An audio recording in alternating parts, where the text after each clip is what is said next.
Hey, what's happening? Welcome back to my channel. My name is D, and for today's video, I want to talk about my writing hot takes. Normally on this channel, I do like book reviews, I guess fantasy novel reviews almost entirely, but I'm also a songwriter and poet. My adoptive mother is an editor, and she teaches like editing courses at the university level. A lot of friends who are novelists, so I've had a lot of conversations about writing in different art forms, different worlds, and that kind of thing. So figured I have enough exposure and experience writing that I can have some unpopular opinions or hot takes about writing in general. I'm not claiming to be like an authority or anything like that. These are just my opinions, just trying to generate a little conversation. You know how this goes. I'll do some hot takes. You'll tell me your hot takes on Instagram or in the comments. Then I'll make another video talking about your hot takes, and we'll have this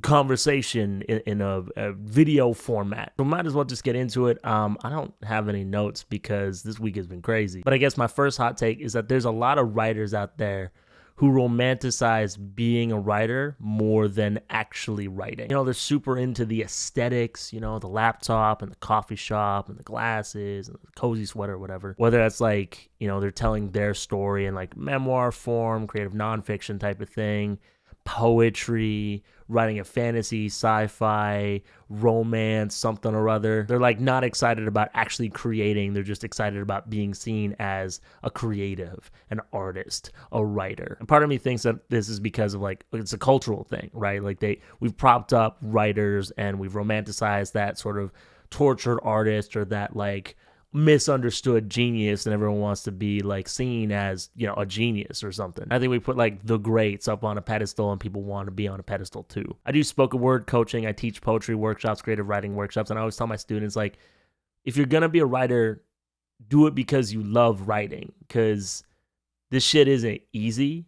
It's not glamorous like it looks in the movies or whatever. Even in the movies, they don't make it look glamorous. They just kind of romanticize, I guess, like being mentally ill or being depressed and struggling, and also like they make the tortured artist thing look really romantic, like you're this misunderstood genius, but you shouldn't aspire like that. That might be who you are and that might be like your life, but you shouldn't like aspire for that, just like be a writer if you love writing. So that's my first hot take. People romanticize being a writer more than actually writing. And I guess that leads straight into my next hot take, which is a lot of writers take themselves way too seriously. Like, even if you're dope, even if you're incredible, even if you're wildly successful, you still got to put your pants on one leg at a time. You know what I'm saying? I remember talking to my absolute favorite poet for the first time, and I was really awkward, so I apologized and said, "I'm sorry, I'm just a little starstruck." And he said, "Hey man, I'm just some fucking dude." And that really stuck with me because this is like a world-renowned poet, multi-platinum songwriter, and he's just some fucking dude. And I even pushed back a little bit and went, "Yeah, but you're the fucking dude." And he's like, "We're all the fucking dude. Hey, you're an amazing writer. You've created a world in your head, and you took what was in your head and it went down your arm to your fingertips and onto the page or onto the screen. You created this fantasy world, and then other people, you create this book and it's a portal to this world, and other people get lost in your story, or you took your truth from your heart and your soul, your pain, your trauma, you turned it into beautiful poetry, and you're speaking your truth, and people are like, wow, that's amazing. You're so good. I feel your pain. I see you. We have this human connection.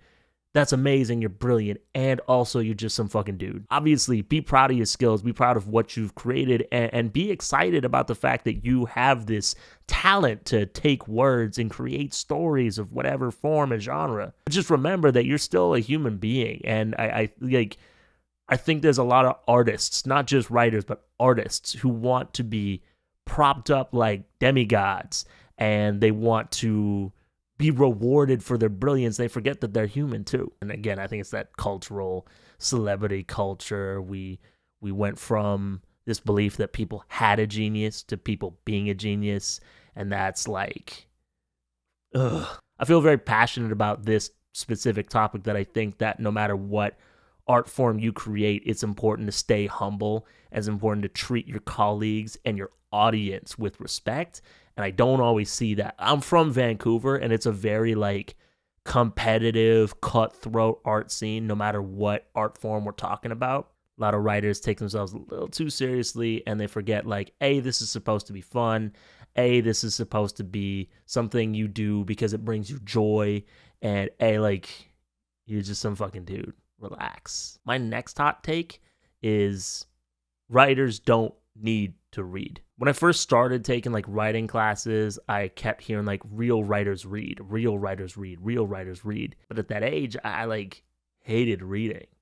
And I developed this sort of, I got this chip on my shoulder, right? That like, I'm not a real writer because I'm not the most well-read person in the world or whatever. And I'm still not that well-read. Like, I'm not a smart person.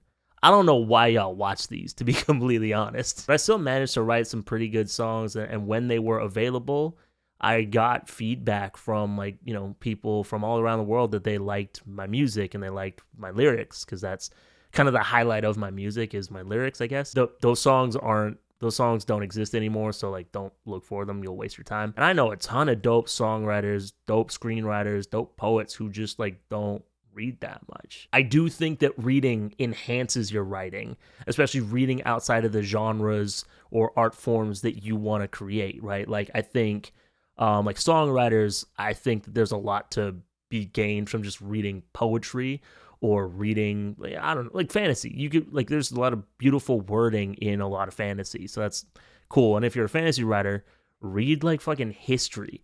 Read, please read history. Read like philosophy. Read, science, all this stuff. Like there's like read nonfiction, I guess is what I recommend to like fiction writers, whatever. And I think reading helps, but I don't think that it needs to be like a prerequisite. Like the idea that you need to read in order to qualify as a writer is, I think, a little gatekeepy, because there's some people who probably can't engage with books as well as they can like just get their thoughts or their feelings out onto a page. It'll definitely help broaden your horizons, inform your perspective, and strengthen you as a writer, but you're still a writer even if you don't read that much. My next hot take is that you do not need a writing routine. I don't have a writing routine because my schedule is all over the place. I don't even really have a routine for making these videos. I'm like, oh, here's my set schedule. Shit is a mess, bro. I think a routine can be really beneficial. It can help you get in the zone.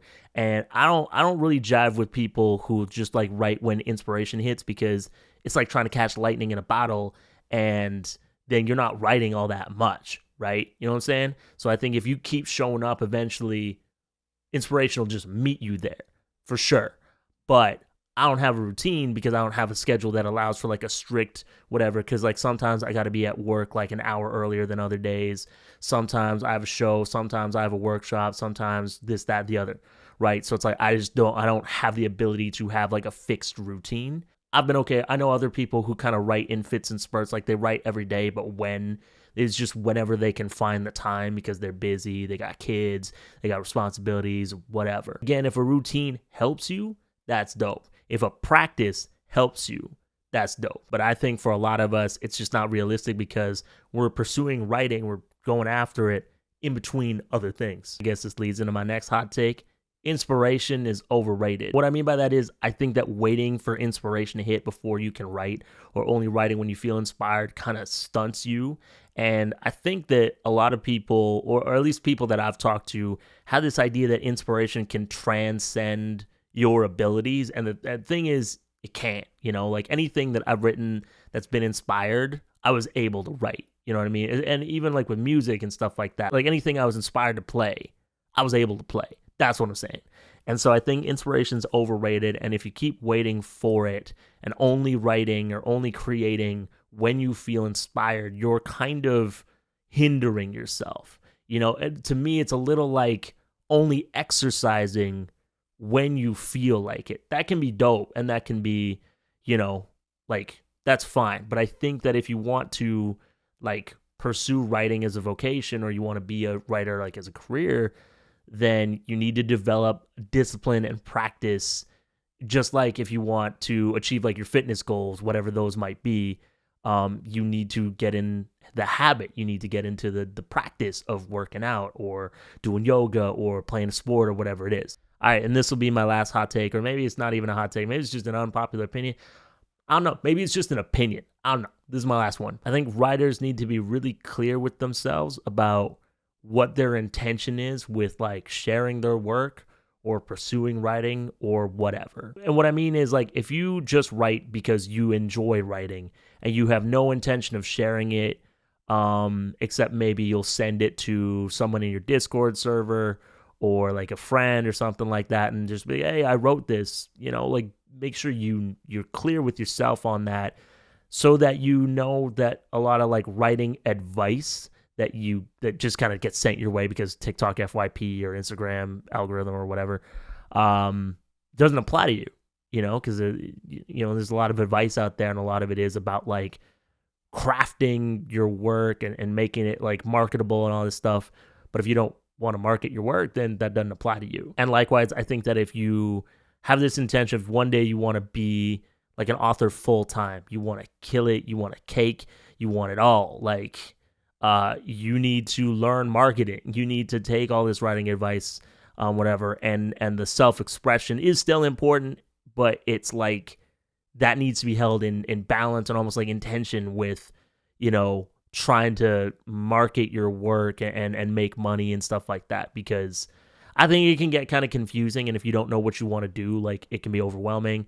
And so I think it's just important to be clear with yourself about what you want out of your writing. If it's just the joy of writing, amazing. If it's I want to get rich, okay, then you're gonna have to like kind of focus and like figure out strategies, and congratulations, you're a business owner now. And on that note, regardless of what you wanted out of your writing, as soon as you put out your book, you've kind of entered the professional world. Like if you put out your book on Amazon, because anybody can do that, you have entered into the space as a professional in some degree, and there's a certain degree of professionalism that comes with that. I talked about professionalism a little bit in my video about Matt Shaw forever ago.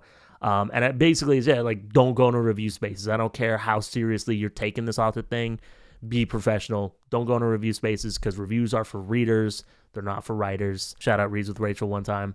She doesn't need it. Yeah, I think that's it. So thank you so much for watching this video, especially if you made it to the end. If you like this video, please give it a thumbs up. If you're new to my channel, please subscribe. I'm doing book reviews and I guess like, bookish content and talking a little bit about writing and stuff like that. Pretty basic booktube type shit. If you want to support the channel, support what I'm trying to do, you can buy me a coffee /tip me. And if you want to support the channel on a more regular basis and gain access to exclusive content you won't find anywhere else, make sure you consider subscribing to my Patreon. There you'll get access to like deep dive spoiler reviews that kind of go with my reviews that go up once a week. Also doing a reaction series to the Shadow and Bone show. And this is my favorite part. You gain access to my private Discord server, the Don't Fret Club Discord server. There's a few of us in there already, and we're talking about writing, movies, food, anime, music, all kinds of stuff. There's like a conversation about D&D that's happening, but I don't play that, so I don't partake. But I think they're having fun in there too. It's only like $3 a month, and like higher tiers get shout outs of varying degrees, and that's gonna happen at the end of the video. But like to any and all my patrons, I just want to say I appreciate you so much. Thank you for support. Your support is helping me make this content and do other things that I love to do, so I really appreciate that. I think that's everything, so thank you so much again for watching. My name is D. Don't fret. I'll see you next time. Peace out.